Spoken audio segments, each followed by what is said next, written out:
that's the way that I get things done. If I'm not under pressure, then I sleep too long and I hang around like a bum. I think I'm going nowhere and that makes me nervous. Everybody's out to get me, but I feel alright. Everybody's out to get me, but I feel alright. Everybody's out to get me, but I feel alright. Everybody's thinking about me.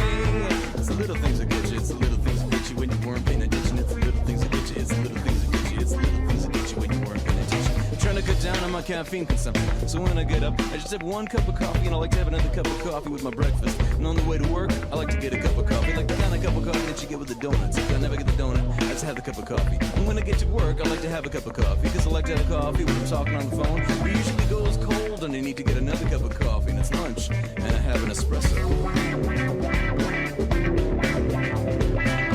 Back, it's not morning anymore, so I have a Diet Cola and another Diet Cola. But then I'm feeling fine, and I'm feeling pretty sharp, and I'm feeling pretty wired, and I'm getting things done. But right about 2, I get this little tiny migraine. It starts by my eyes, and it moves to the back of my neck, and it moves to the bottom of my spine. But it doesn't get there till 5 or 6 o'clock, which is the end of the day. So I'm fine, so I'm fine, so I'm fine, so I'm fine, so I'm fine. Except when I have to work late, which I usually do. Addicted to stress, that's the way that I get things done. If I'm not under pressure, then I sleep too long, and I hang around like a bum, and I think